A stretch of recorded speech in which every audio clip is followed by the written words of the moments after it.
Bonjour, bienvenue dans cette vidéo, je vous salue.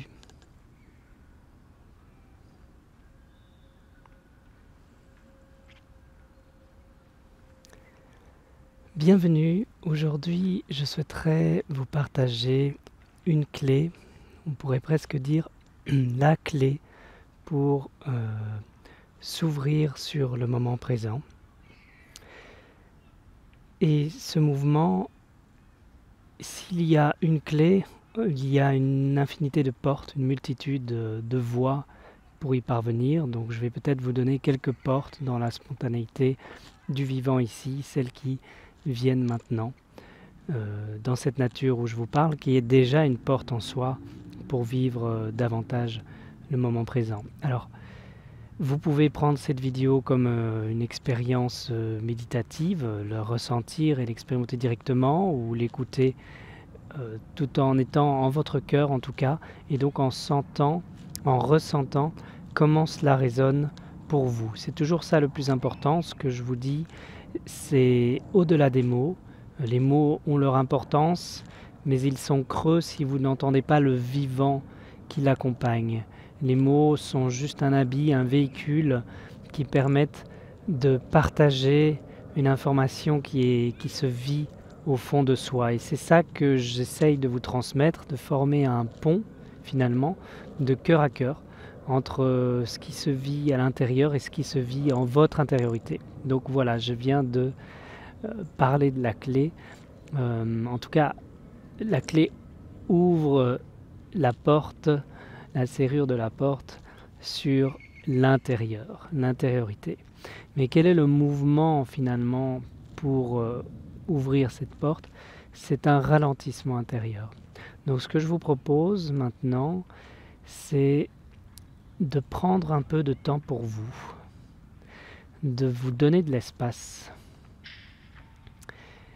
Et se donner de l'espace, prendre du temps pour soi, ça nécessite de se regarder.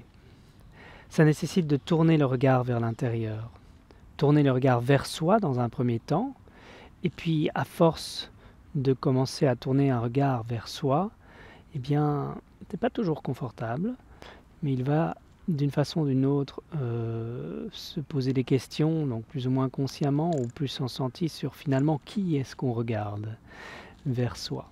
Et donc au début on tourne un regard sur l'image que l'on a de nous-mêmes, donc ça c'est plus encore, on est un petit peu dans la tête, on ne sait pas vraiment donner de l'espace, et puis on va aller au-delà de cette carapace, cette image qu'on a de nous-mêmes, pour vraiment nous accueillir, là maintenant. Et on n'est pas une image ou un rôle là maintenant, on est tout court.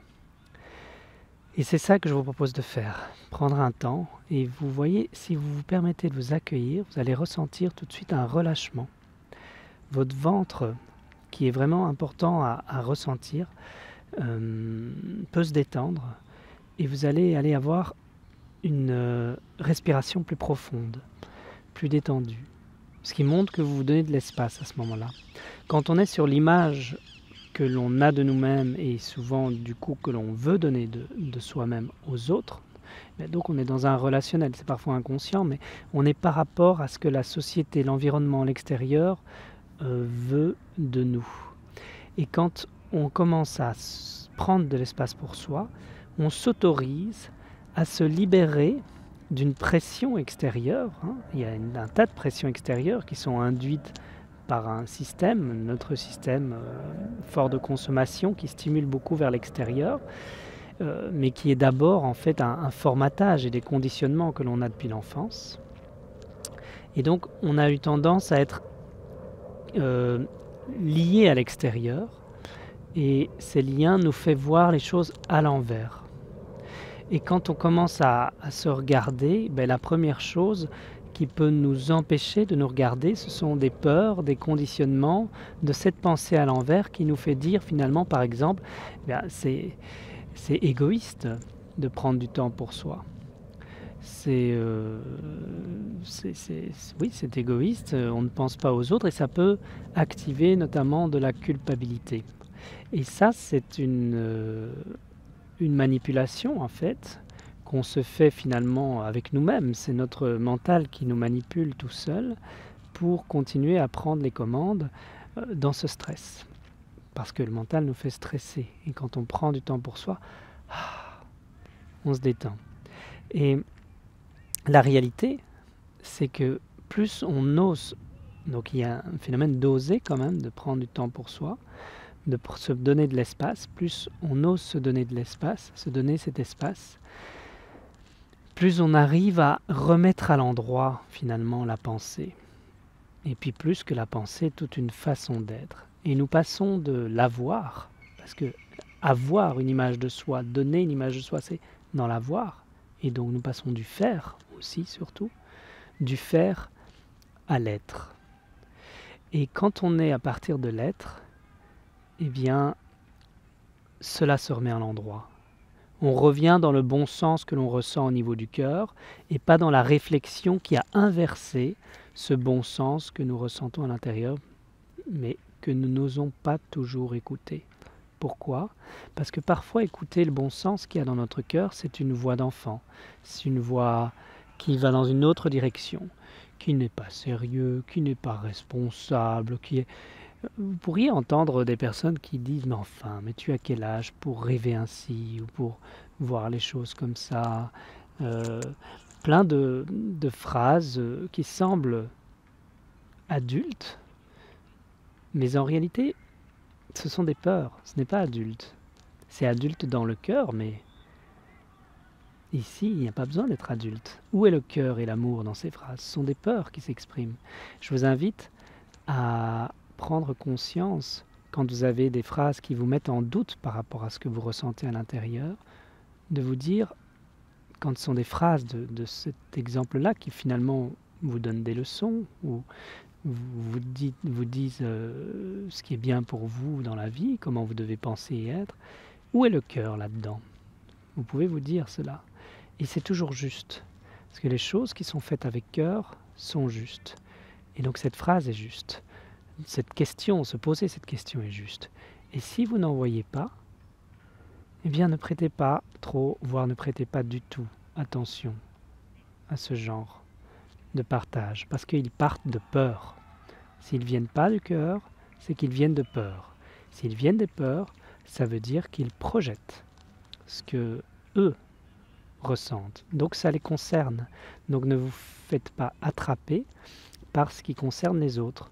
Il n'est pas question de juger cela, bien sûr. Au contraire, plus vous aurez confiance et conscience de ce processus, cette conscience vous permet de vous donner de l'espace et d'avoir confiance en vous et confiance en ce processus, plus vous comprendrez que ça appartient aux autres, plus vous pourrez avoir une ouverture de la bienveillance, de la compassion vis-à-vis de l'autre qui vit ses peurs. Mais vous ne les prendrez pas et vous ne réagirez pas. Et donc vous pourrez vous donner de l'espace. Et cet espace que vous vous donnez, c'est un espace qui vous permet de ne pas vous sentir concerné par l'autre et donc d'avoir de la compassion pour l'autre.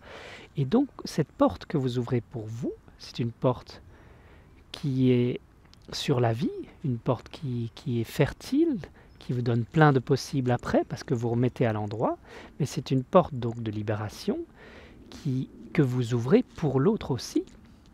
Donc, quand on dit, si jamais, ou soi-même quand on pense là, mais en fait c'est la société qui nous inculque ça, que ça pourrait être égoïste de se regarder, eh bien, cette porte que vous avez ouverte pour vous, eh bien, c'est de l'altruisme en réalité, puisque ça vous permet d'être non pas d'une façon intéressée, mais d'une façon réelle, ouvert et bienveillant pour l'autre par rapport à ce qu'il vit. Non pas parce que vous avez un intérêt, quelque chose à en retirer, vous voyez, c'est pas du tout égoïste, c'est désintéressé, c'est de l'altruisme. La présence, le fait d'être, c'est de l'altruisme.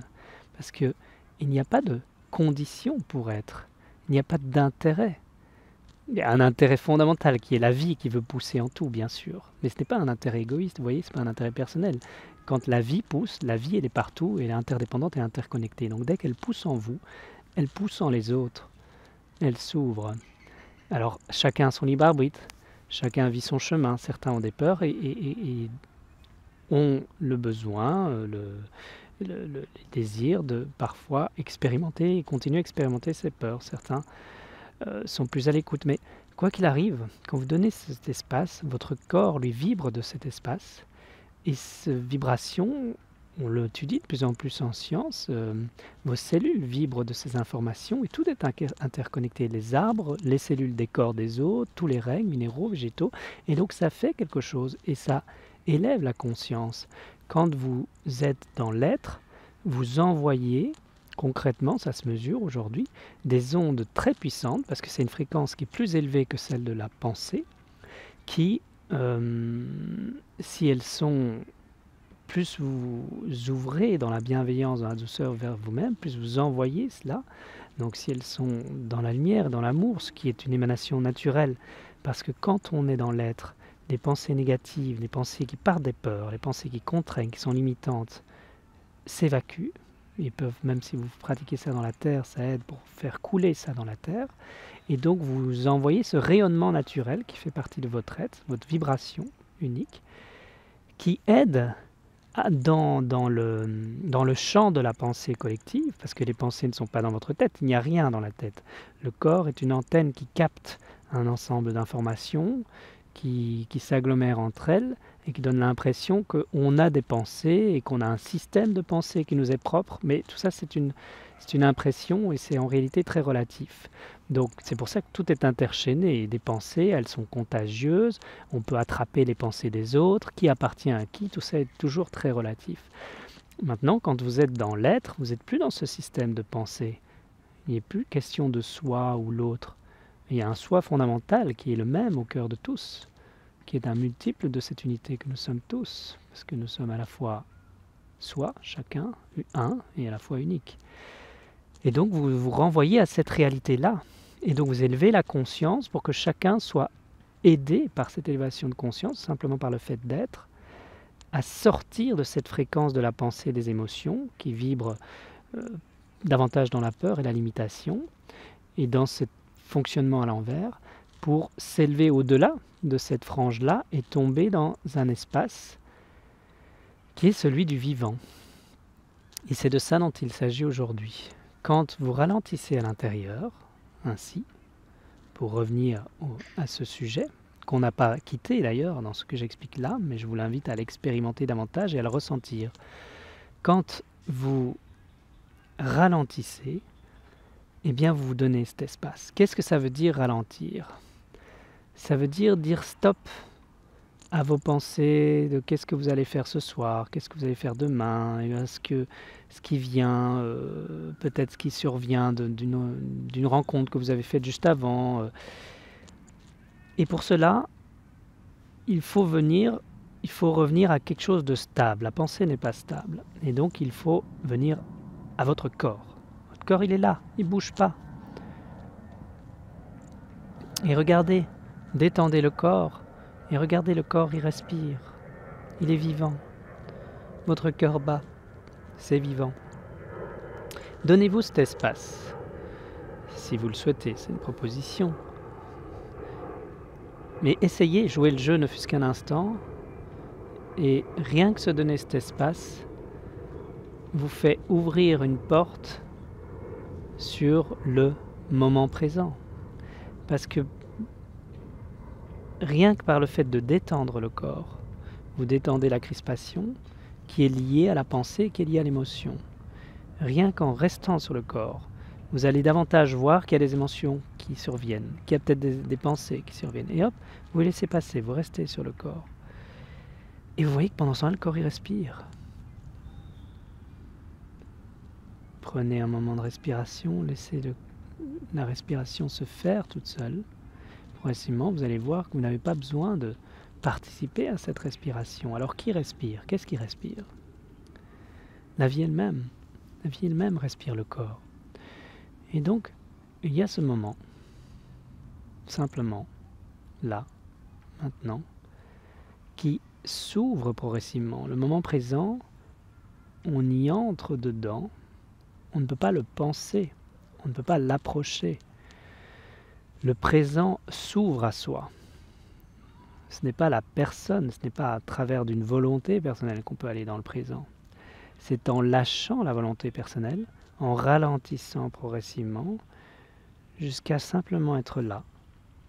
Et à ce moment-là, quand on est suffisamment ralenti intérieurement, par le fait simplement d'observer sa respiration, d'observer des sensations internes, vous pouvez progressivement descendre dans votre intériorité, observer qu'au-delà des émotions, il y a d'abord donc le corps, des sensations physiques, des émotions, et puis plus profondément, il y a des sensations qui sont plus fines que des émotions.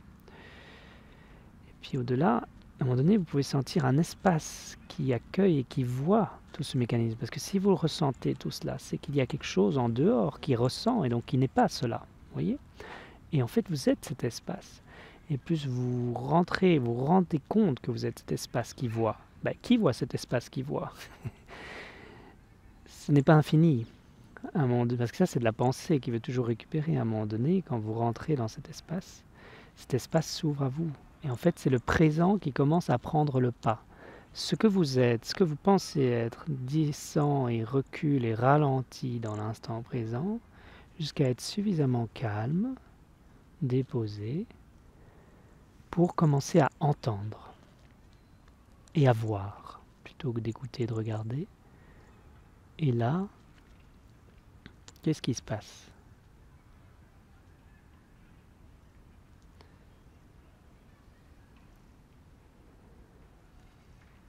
Si vous ressentez votre corps, simplement, votre corps va vous montrer ce qu'il est en train de se passer. Il va se détendre. Les cellules vont davantage vibrer.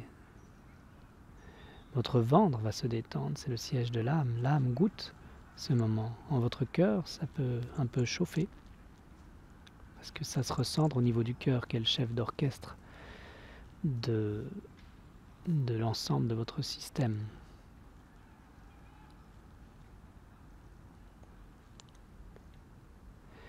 Et progressivement,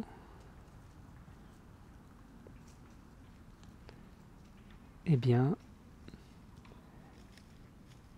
ça continue à s'ouvrir et ça continue à faire descendre vos pensées, vos émotions dans la terre.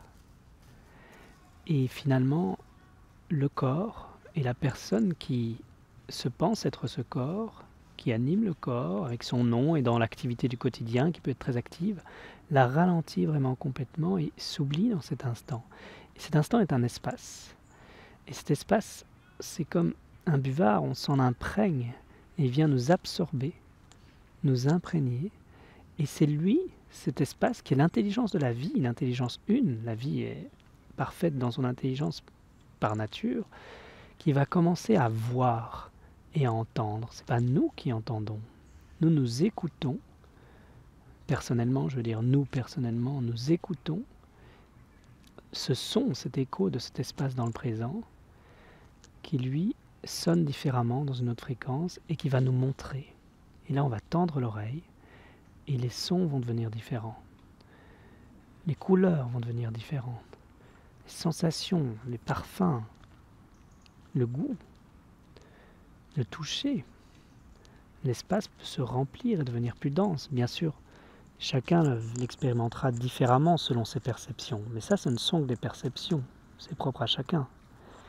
Mais au cœur de cela, quelle que soit la façon dont on le vit avec ses perceptions, il y a quelque chose qui est qui est que cet espace, c'est du vivant. C'est pas un objet que l'on saisit. C'est pas un contenant dans lequel on entre. C'est la vie elle-même que nous sommes et qui créons notre expérience personnelle.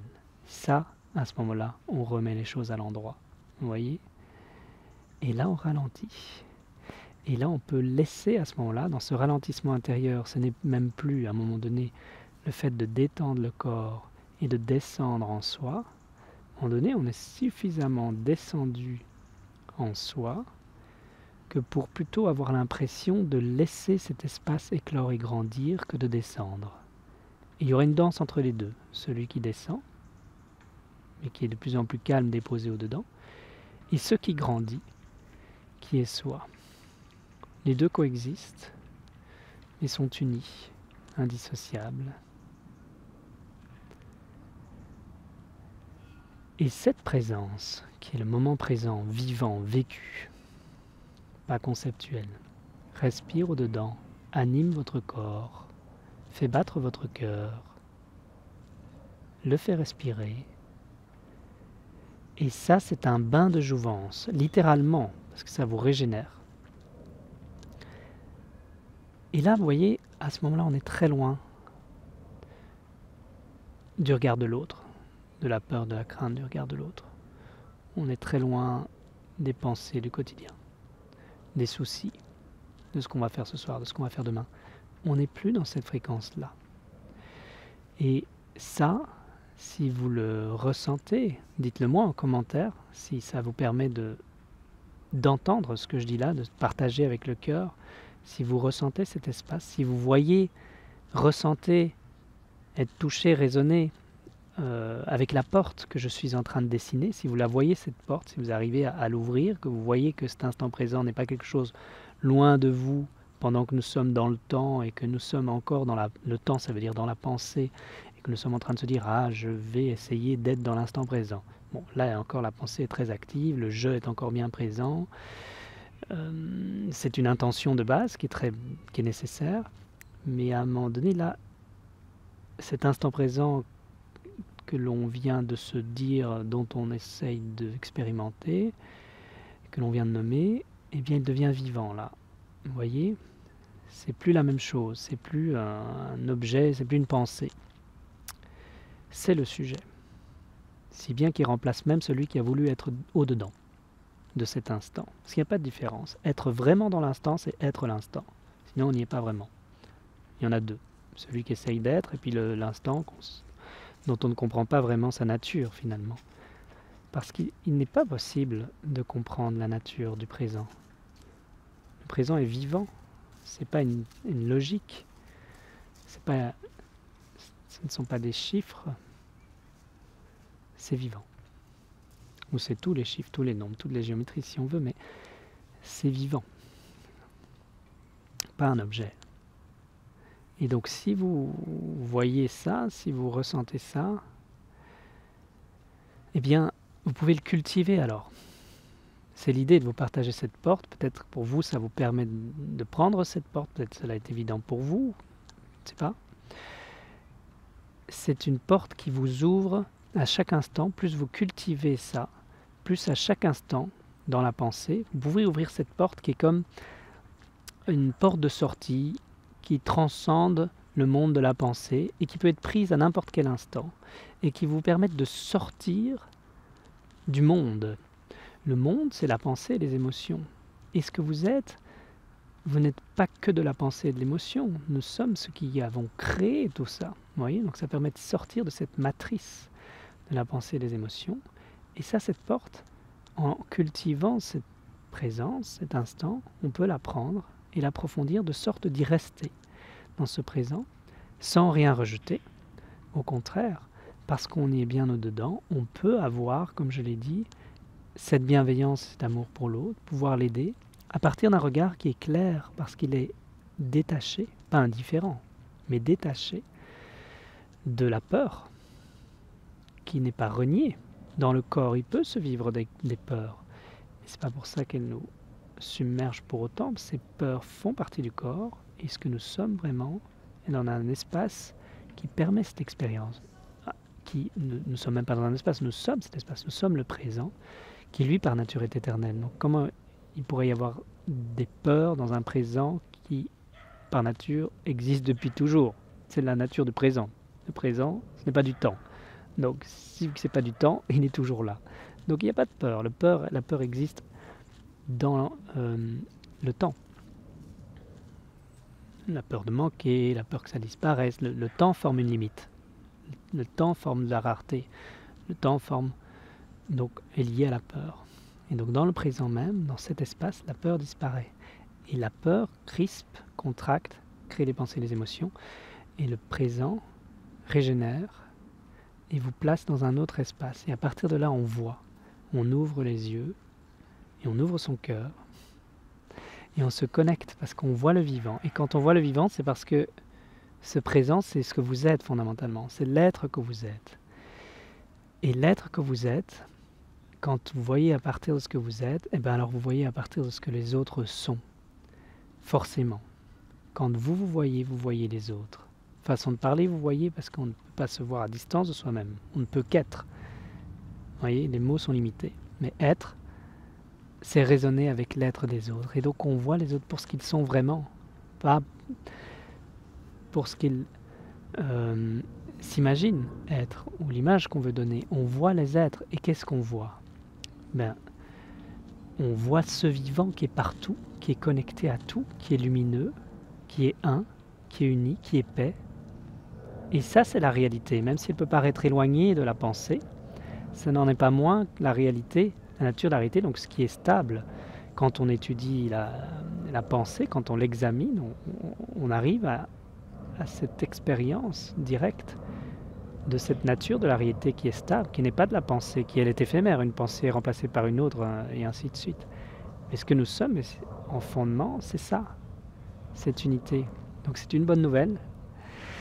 Et je souhaite que cette porte puisse vous parler et que vous puissiez l'expérimenter. Prendre cette porte en ralentissant, si bien que, à force d'abord en vous regardant, ensuite en ralentissant, donnant cet espace. C'est pas grave si en se donnant de l'espace, forcément, il y a des émotions qui peuvent remonter parce qu'on se donne de l'espace. Donc on se permet, on relâche la tension. Donc il y a des choses qui remontent, mais c'est pas grave, on peut laisser tout ça vivre. Ça a le droit de vivre, il ne faut rien rejeter. Tout fait partie de la vie, tout va bien. On peut laisser tout ça. Et derrière tout ce qui est libéré, qui peut circuler, on tombe dans cet espace qui inclut tout ça, qui est soi, qui est le vivant, qui est le présent.